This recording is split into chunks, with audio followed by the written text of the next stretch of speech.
Meanwhile, President Trump's on the road yet again for the midterms, back on the trail starting tomorrow. In the meantime, he's building a massive war chest for 2020, already raising more than $100 million for a re-election campaign.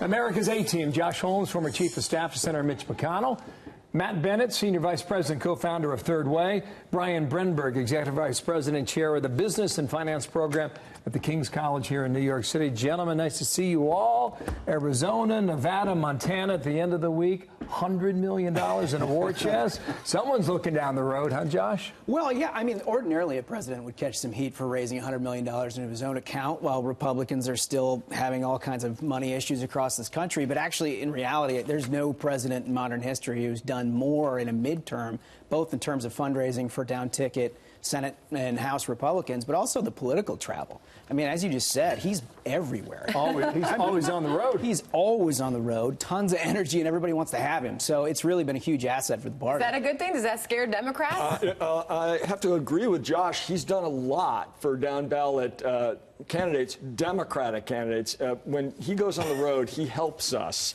and we love to see it. How so? Well, look, he's unbelievably unpopular, as many midterm presidents are. The House is very likely to flip because the president is struggling so badly in the Midwest and the Northeast and California and lots of places. We even have a competitive Senate race in Texas. So much of that is Brian I think the fact that he's raised $100 million is because Democrats largely have handed that to him with the hysteria we've seen. He's not even having to work for this. I mean, people look out in the political landscape and they see the kinds of things that are being said. They see the Kavanaugh debacle and they say, who can we give money to help reach our interests? They're giving it to the president. And the reality is that you've got Senate states that are up this cycle with North Dakota, Montana, Indiana, Missouri, West Virginia, Arizona. Nevada. These are all places where the president is doing just fine, right? So there's some concentration of suburban areas that Democrats and Matt are talking about here, where the president's approval rating is not exactly where Republicans would want. But where it matters in 2018, particularly for the Senate, it is right where Republicans want it, and it looks pretty good. Well, let's keep in mind, $100 million is a lot of money.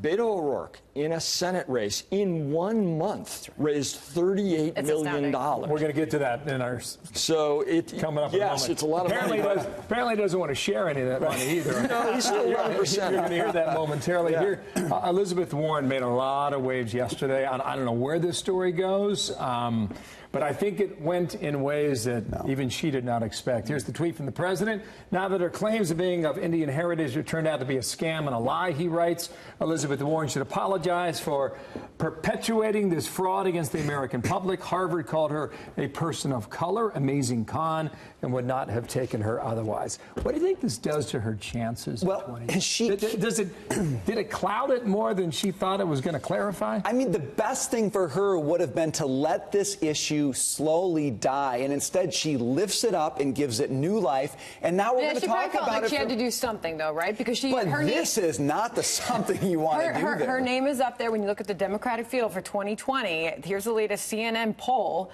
for that field. Joe Biden's up there, 33%.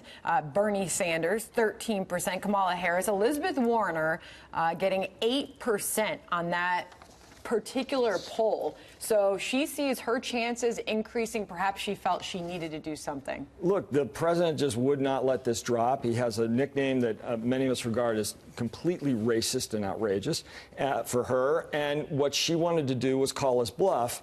She has said pretty clearly that she doesn't have a direct and close relationship to Native American blood, but she showed in her DNA test. To be clear, she offended the tribe. They have responded saying that they did not like her handling of this in the DNA test. Totally within their rights to do that, but she was responding really not to them, but to Trump and to this kind of racist I mean, attack. It's almost like Trump, he smokes you out of your hole. Absolutely. Right. I mean, the fun little sort of behind-the-scenes story is that Democrats running for president in 2020 are in this battle with themselves to choose who can make a bigger fool out of themselves before the campaign starts. I think Elizabeth Warren just took the gavel from Spartacus, who had it for 2 weeks for Kavanaugh. I mean, this is really something. It's a pretty big field right now, right? It is. It's going to be huge, and I think that's part of what we're seeing here is that the reason that they are doing these things are just completely foolish is they're trying to distinguish themselves in what is going to be a massive we all field. agree she's running, right? And yesterday was the launch, and I know a lot of Democrats had a lot of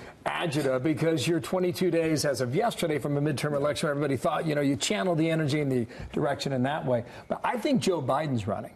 Oh, yeah, absolutely. What kind of a candidate does he make? 75, 76?